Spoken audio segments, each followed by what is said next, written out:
Hello दोस्तों, हमारे YouTube channel में आपका स्वागत है। आज हम मिडवाइफरी का क्वेश्चन लेकर आए हैं आपके लिए, तो वीडियो को लास्ट तक ज़रूर देखिएगा। अगर आपको मिडवाइफरी से रिलेटेड या अपने सब्जेक्ट से रिलेटेड कोई भी क्वेश्चन या कोई भी टॉपिक से क्वेश्चन चाहिए तो आप हमारे चैनल पर जाकर देख सकते हैं। हमने हर टाइप के वीडियो बनाए हैं जो आपकी परीक्षा के लिए यूजफुल होंगे। तो इसमें हम अपना सबसे पहला क्वेश्चन देख लेते हैं। इनोवोल्यूशन किसे कहते हैं, यानी कि हिंदी में से प्रत्यावर्तन कहते हैं। प्रत्यावर्तन किसे कहते हैं या इन्वोल्यूशन किसे कहा जाता है, तो इसकी परिभाषा हम जान लेते हैं कि क्या होता है। तो इसकी परिभाषा देख लीजिए कि जिस प्रक्रिया द्वारा रिप्रोडक्टिव ऑर्गन, कौन सा ऑर्गन, रिप्रोडक्टिव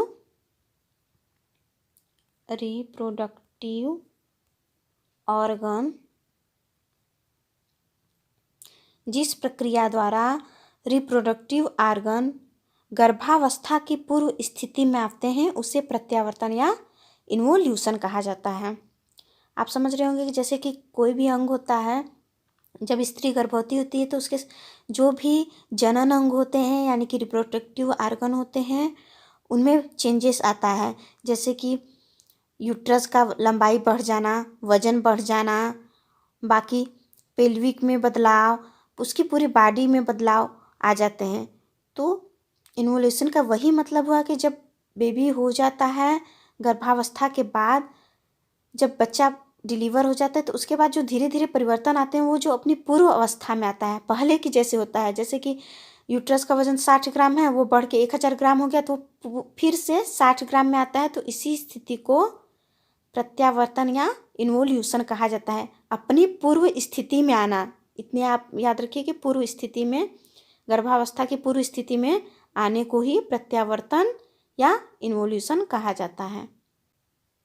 दोस्तों, आप अपनी तैयारी जीके जीएस से भी करते रहिए। रीजनिंग के क्वेश्चन, ये भी 30 नंबर के क्वेश्चन आने वाले हैं, तो इस पर भी तैयारी करते रहिए। बाकी आपके 70 क्वेश्चन जो है आपके सब्जेक्ट से आने वाले हैं, तो उसकी तैयारी अच्छे से करिए ही करिए।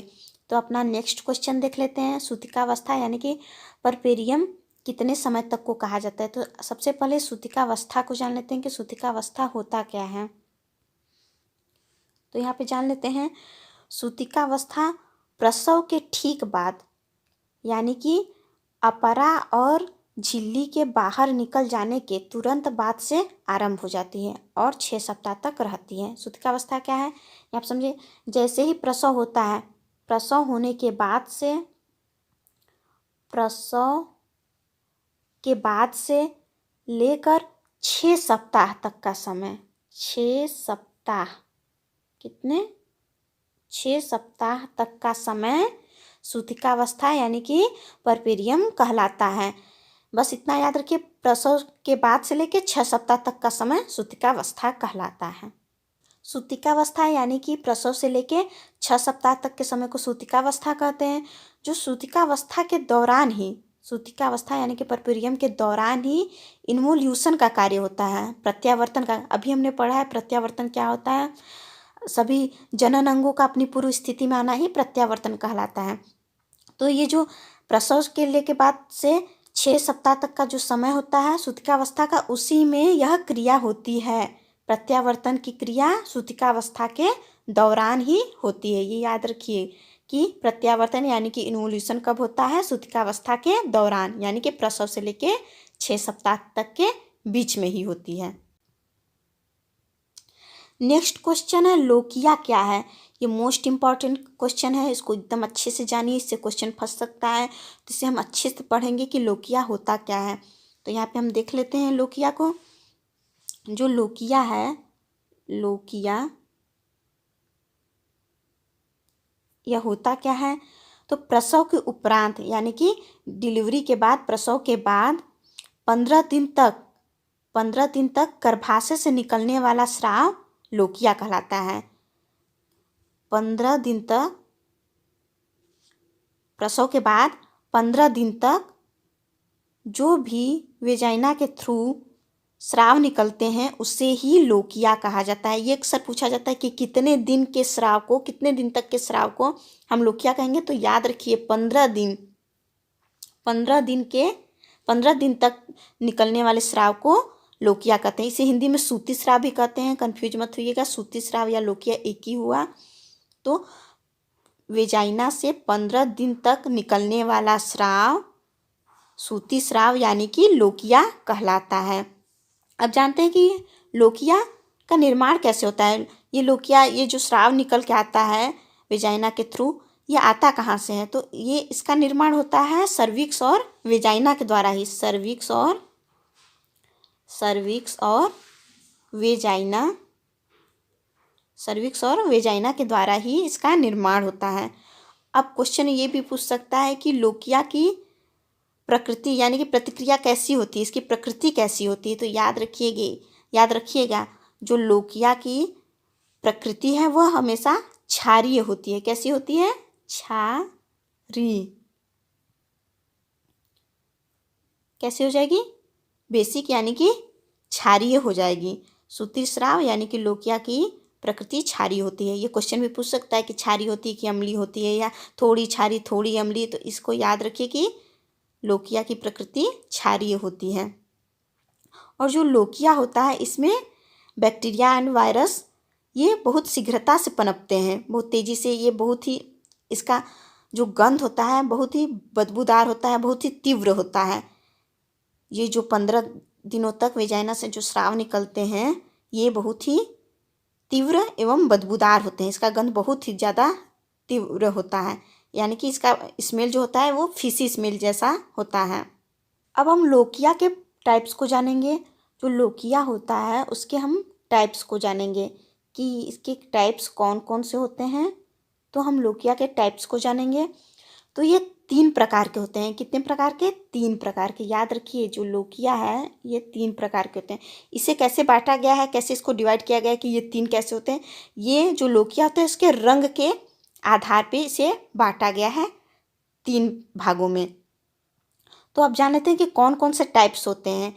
तो जो सबसे पहला जो टाइप होता है वो होता है लोकिया रुब्रा। कौन सा हो जाएगा? Lochia rubra. इसको आप नोट कर लीजिए, काम आएगा, और याद भी कर लीजिए अच्छे से। और दूसरा हो जाएगा आपका लोकिया सिरोसा। लोकिया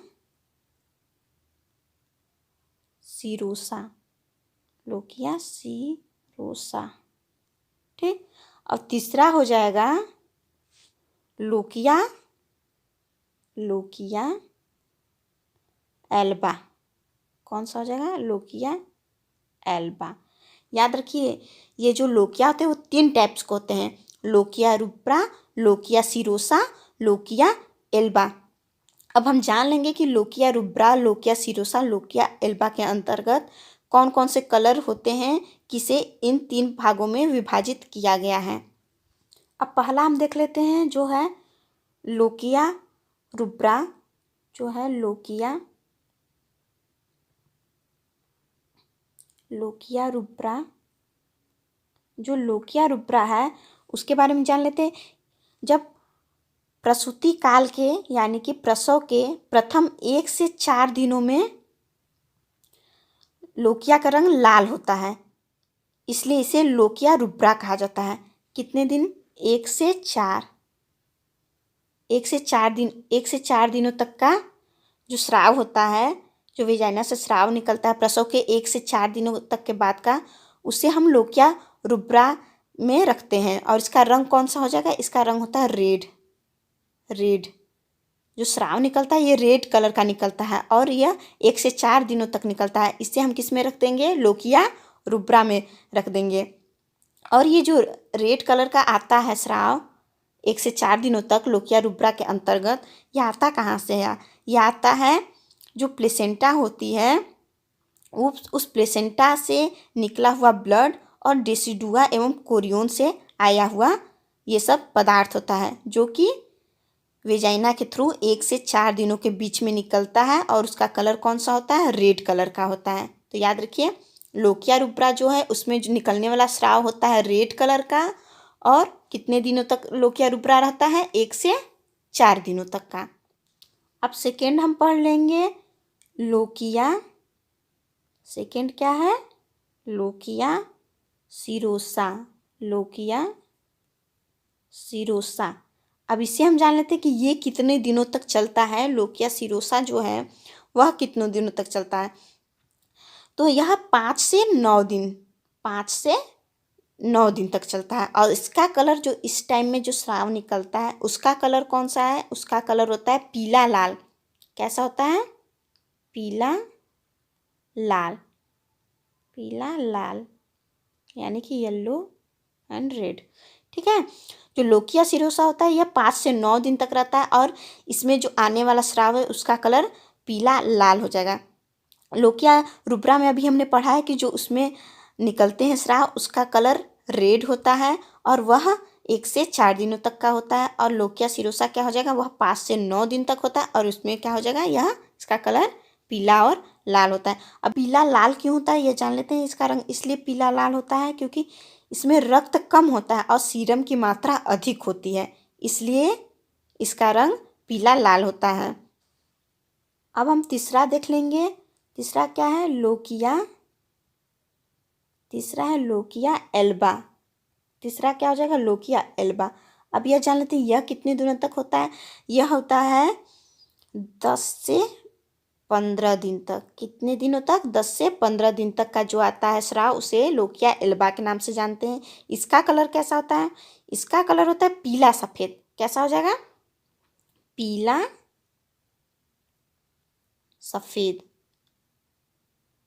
पीला और सफ़ेद। ठीक है। और ये जो आता है स्राव इसमें क्या होते हैं? इसमें WBC होता है और सर्विक्स से निकली हुई म्यूकोसा होता है और कुछ मात्रा में टिश्यू होते हैं, इसलिए इसका रंग पीला सफ़ेद होता है। अब आपको ये लोकिया समझ में आ गया होगा कि यह प्रसव के बाद से लेके 15 दिन तक का समय में जो स्राव निकलता है गर्भाशय से, यानी कि यूट्रस से जो स्राव निकलता है उसे ही हम लोकिया कहते हैं। और यह 3 प्रकार के होते हैं: lochia rubra, lochia serosa, lochia Elba. कितने प्रकार के होता है? 3 प्रकार के। ठीक है।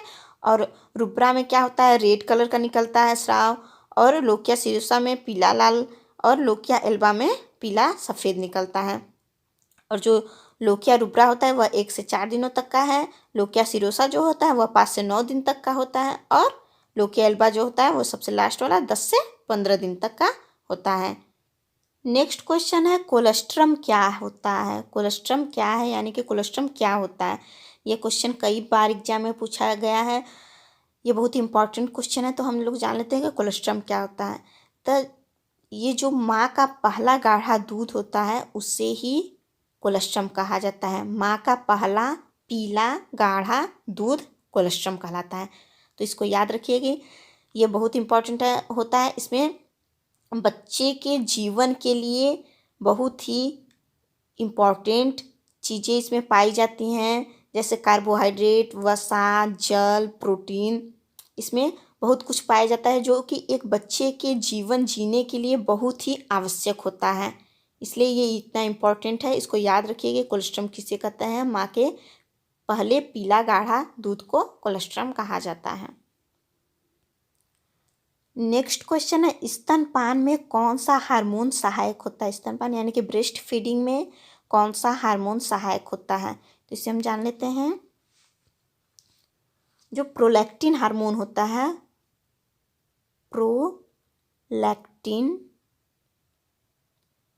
प्रोलैक्टिन हार्मोन दुग्ध स्रवण यानी कि स्तनपान में सबसे सहायक हार्मोन होता है। क्वेश्चन पूछ सकता है, ये बहुत इंपॉर्टेंट क्वेश्चन है। कई बार क्वेश्चन आ चुका है कि स्तनपान यानी कि दुग्ध स्रवण में कौन सा हार्मोन सहायक होता है? तो प्रोलैक्टिन हार्मोन सबसे सहायक हार्मोन होता है।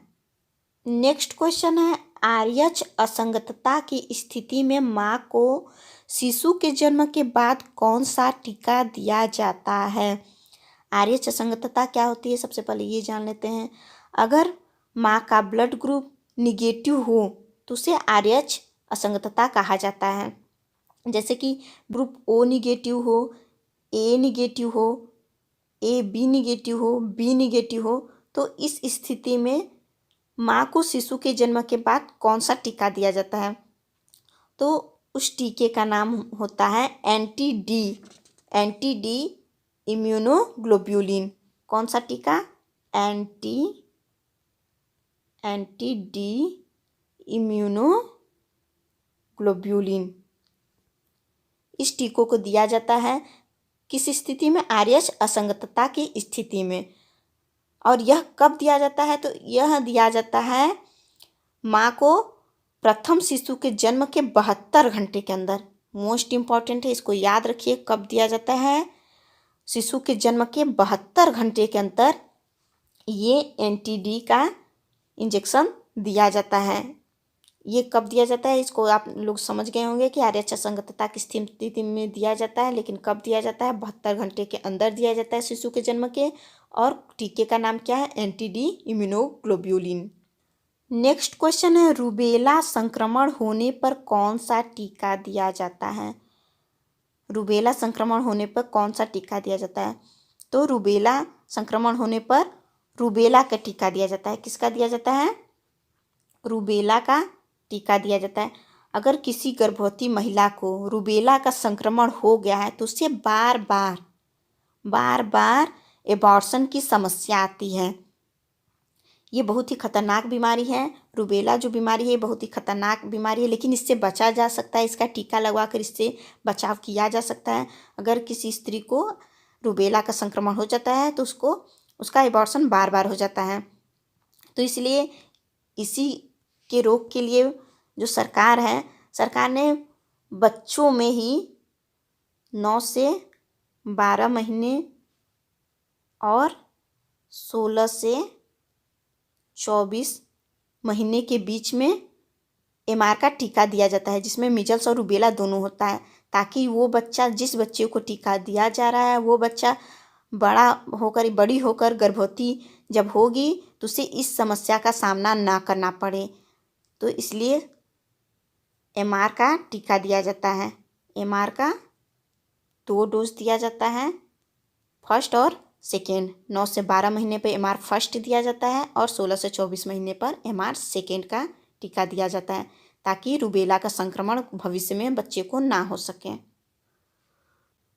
नेक्स्ट क्वेश्चन है, स्तनपान न कराने वाली महिला में ओवुलेशन कब होता है? ओवुलेशन यानी कि अंडोत्सर्ग कब होता है? तो ये इम्पॉर्टेंट क्वेश्चन है, इसको हम जान लेते हैं कि अगर महिला स्तनपान नहीं कराती है, शिशु के जन्म के बाद अगर स्तनपान नहीं कराती तो ऐसी स्त्रियों में अंडोत्सर्ग यानी कि ओवुलेशन जो होता है वह लगभग 4 सप्ताह पर ही शुरू हो जाता है। 4 सप्ताह यानी कि 1 महीने पर ही शुरू हो जाता है, जो कि सही नहीं है। ये नहीं होना चाहिए इतनी जल्दी। उससे जो महिला है उसको दिक्कत आ सकती है। इसलिए बोला जाता है कि स्तनपान 6 महीने तक लगातार शिशु को करवाना चाहिए, ताकि वह फिर से गर्भवती ना हो सके, ओवुलेशन ना हो पाए। इसलिए ये बहुत ही ज़रूरी है। और ऐसी स्त्रियों में जो स्तनपान नहीं कराती हैं उनमें ओवुलेशन 4 सप्ताह पर होता है, और जो स्त्रियां स्तनपान कराती हैं उन स्त्रियों में अंडोत्सर्ग जो होता है वह 10 सप्ताह पर शुरू होता है। कब शुरू होता है? 10 सप्ताह पर। न कराने वाली स्त्रियों में 4 सप्ताह में ही ओवुलेशन स्टार्ट हो जाता है, और जो स्तनपान कराने वाली महिलाएं उनमें 10 सप्ताह पर ओवुलेशन स्टार्ट होता है। याद रखिए ये क्वेश्चन, क्योंकि एग्जाम में पूछा जा सकता है कि ओवुलेशन कब स्टार्ट होता है स्तनपान न कराने वाली महिलाओं में या स्तनपान कराने वाली महिलाओं में। तो आप हर क्वेश्चन को ध्यान से देखिए, वीडियो को लास्ट तक देखिए। अगर वीडियो अच्छा लग रहा होगा तो उसको लाइक ज़रूर करिएगा। नेक्स्ट क्वेश्चन है, माँ के दूध में क्या क्या पाया जाता है? माँ के दूध में क्या क्या, कौन से विटामिन, कौन से हार्मोन्स, ये सब क्या क्या पाया जाता है, तो हम देख लेते हैं। तो जो माँ का दूध होता है उसमें कार्बोहाइड्रेट